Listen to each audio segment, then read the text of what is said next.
पटेल आप सभी का हार्दिक स्वागत करता हूं अपने क्लास में।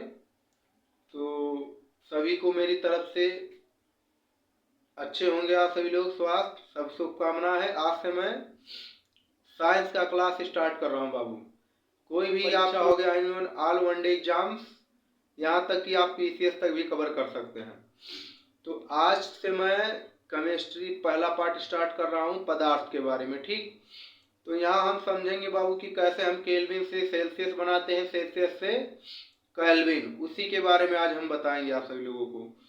तो आप पर डे हमारी इस क्लास से जुड़िए। मैं शाम को टाइम लगभग साइंस पढ़ाता हूँ, लेकिन मेरा जो है वीडियो लगभग मान चलिए आप सभी लोग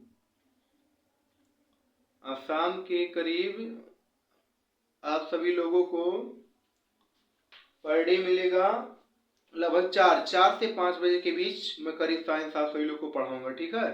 तो पर डे मेरा वीडियो लगभग 4 से 5 बजे के बीच लोड हो जाएगा शाम के टाइम में, पीएम में।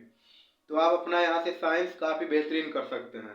क्लास 9th 10th जो भी लेके आपके एग्जाम में आते हैं, रेलवे एनटीपीसी हो गया, ग्रुप डी, आप उस समय काफ़ी बेहतरीन करके आएंगे। जो भी एग्जाम की दृष्टि से मोस्ट इंपॉर्टेंट पॉइंटेड है, आप सही लोग को जान लीजिए यूट्यूब पर बहुत ही बेहतरीन क्लास ये मिलने वाला है साइंस का। तो आप सभी लोग अगर हमारे चैनल पर नए हैं तो जरूर हमें सपोर्ट कीजिए। आप सभी लोग देखिए, फ्री में क्लास आपको जितना आप बैच लेके पढ़ेंगे उससे काफ़ी डिफरेंस आपको मिलेगा। मेहनत के द्वारा मैं आप सभी लोग को पढ़ाऊंगा जितना लगभग मेरा पॉइंट तैयार है। तो आज आप सभी को हम बताएंगे केल्विन से सेल्सियस बनाना और सेल्सियस से केल्विन। उसके बाद कल आपको सिखाएंगे हम Fahrenheit to Celsius, Celsius to Fahrenheit में चेंजिंग करना, ठीक। तो चलिए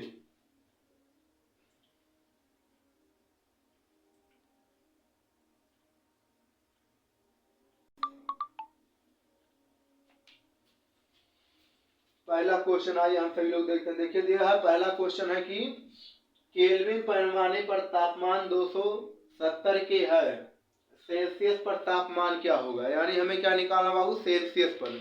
तो उसके लिए देखिए फार्मूला जो हमारा होता है, ध्यान दीजिएगा, C बराबर K माइनस 273, ठीक। इसी फार्मूले को आप सभी लोग याद रखिएगा। का हमारा सेल्सियस से केल्विन बनाना, केल्विन से सेल्सियस। तो C बराबर K माइनस 273, अर्थात अगर हमें सेल्सियस निकालना है तो K में से 273 घटाएंगे। तो देखिए इसमें हमें निकालना क्या है, सेल्सियस में।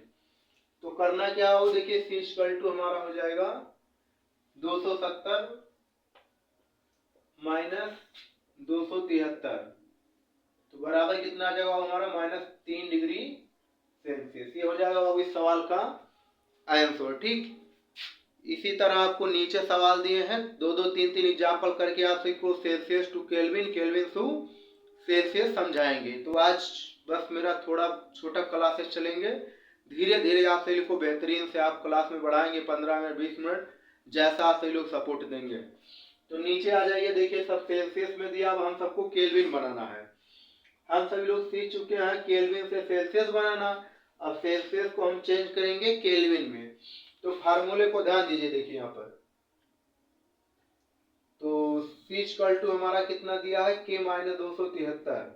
अगर हमें K निकालना है तो मान को इधर माइनस उधर आ जाते हैं तो प्लस, अर्थात C प्लस 273 बराबर हमारा क्या हो जाता है बाबू, केल्विन के। K निकालना है तो हम C में 273 जोड़ते हैं। तो चलिए देखिए, जैसे पहला सवाल हमारा है फर्स्ट, ठीक। हमको बनाना क्या है, केल्विन से। तो K बराबर C का मान कितना रखेंगे, 27 और प्लस 273, इसी में जोड़ देना, बस हमारा एक K में आ जाएगा। तो 27 यानी 273, ये हो जाएगा हमारा कितना, 300, यानी बराबर कितना आ जाएगा बाबू हमारा K में 300 डिग्री, ठीक। ऐसे हम कन्वर्टिंग करेंगे। चलिए अगला दूसरा हम देखते हैं। देखिए K इक्वल टू हो जाएगा हमारा -27 प्लस 273, यानी इसको घटा देंगे यहाँ से। अब देखिए एक मान माइनस एक प्लस, तो हमेशा जान लीजिए जब एक माइनस एक प्लस तो जान लीजिए हम सबको घटाना है इसमें। तो घटा देते हैं, यानी 273 में से आप 27 कम कर दीजिए, 273 से 27 घटा दीजिए, 13 में से 7 घटेगा 6, यहाँ बचेगा हमारा 6, 6 में से 2 घटेगा 4, ये पूरा 2 आ जाएगा, यानी कितना आ जाएगा वो 246 केल्विन। ठीक, ये हो जाएगा हमारा के का मान। तो हम सभी लोग अब सीख चुके होंगे सेल्सियस से केल्विन बनाना, केल्विन से सेल्सियस। चलिए एक सवाल और हमारा बचा है, नंबर 3 देखिए। तो के बराबर हो जाएगा -273 और +273, अर्थात ये क्या आ जाएगा और 0 केल्विन। ठीक, 0 डिग्री केल्विन आ जाएगा इसका सवाल का हमारा आंसर। तो बस ये इतना था बाबू छोटा, कभी कभी आपको ग्रुप डे में सब देखने को मिल सकता है, छोटे छोटे पॉइंटेड है, 1-2 नंबर आप सभी लोग उतार सकते हैं यहाँ से। तो आज आप सभी को क्लियर हो गया होगा केल्विन से सेल्सियस, सेल्सियस से केल्विन बनाना। तो चलिए और कुछ इस चैप्टर में जो भी मोस्ट इंपॉर्टेंट पॉइंट बच रहा है अभी पढ़ा रहे हैं आप सभी लोगों को।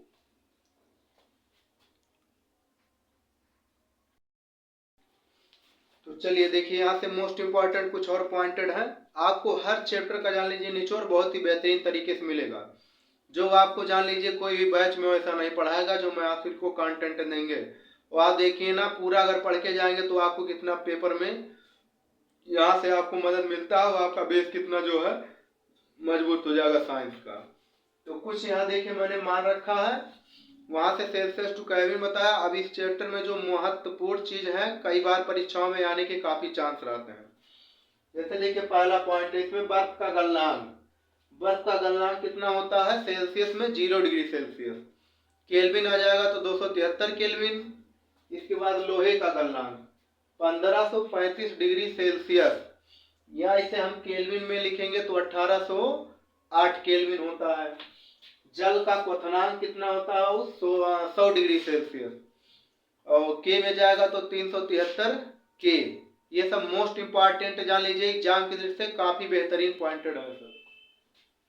इसके बाद मेथिल अल्कोहल 64 डिग्री सेल्सियस या 337 के। बर्फ के गलन की ऊष्मा, ये आपके ग्रुप डे में बाबू ऐसे सवाल आपको आराम से देखना, आने वाले एग्जाम में पूछे जाएंगे आप सभी लोगों को। तो बर्फ के गलन की गुप्त ऊष्मा क्या होता है 3.34 × 10⁵ जूल प्रति केजी। इसी तरह हमारा जल के वाष्पन की गुप्त ऊष्मा कितना होता है 22.4 × 10⁵ जूल प्रति किलोग्राम।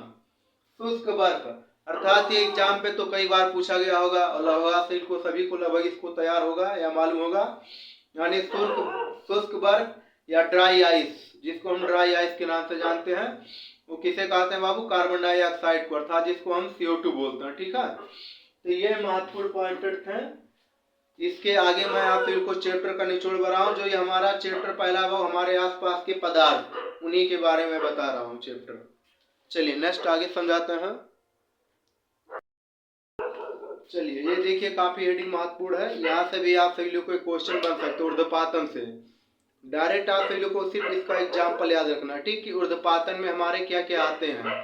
जैसे देखिए ऊर्ध्वपातन क्या है कि कुछ ठोस ऐसे होते हैं जो गर्म करने पर बिना द्रव अवस्था प्राप्त किए सीधे गैस अवस्था में परिवर्तित हो जाते हैं। ठीक, जैसे देखिए कपूर, अमोनियम क्लोराइड NH4Cl इसको बोलते हैं हम सभी लोग, ठोस I2, ठीक, नेफ्थलीन, एंथ्रासीन आदि। तो ये सब हमारे क्या बाबू, ये जो है ऊर्ध्वपातन के एग्जाम्पल है। इसके बाद नीचे देखिए पदार्थ की अवस्था। देखिए वैसे हम भौतिक के आधार पर पदार्थ की कितनी अवस्थाएं होती है 3, ठोस, द्रव, गैस। लेकिन यहाँ अवस्था के अगर आधार पर पढ़ेंगे तो हमारे पास टोटल 5 अवस्थाएं होती हैं। ठीक, कौन कौन से, नंबर 1 देखिए ठोस, दूसरा क्या होता है द्रव, तीसरा होता है गैस, चौथा होता है प्लाज्मा, पांचवा होता है वो हमारा बोस-आइंस्टीन कंडेंसट।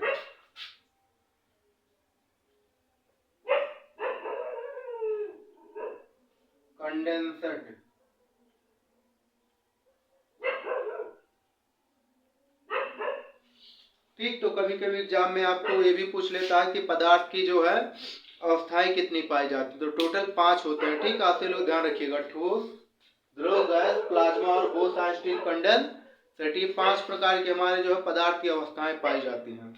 इसमें सबसे मोस्ट इम्पोर्टेंट जो हमारा था प्लाज्मा और बोस-आइंस्टीन कंडेंसेट।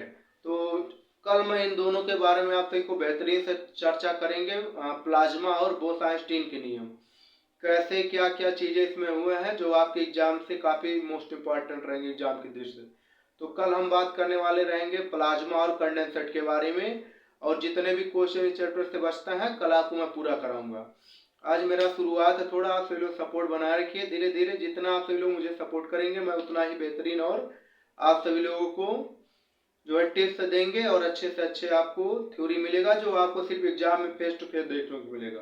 तो चलिए बस इसी पर मैं अपना वीडियो आज समाप्त करता हूँ। All the best. जय हिंद, जय भारत। लाइक सब्सक्राइब ना करना भूलिएगा जरूर।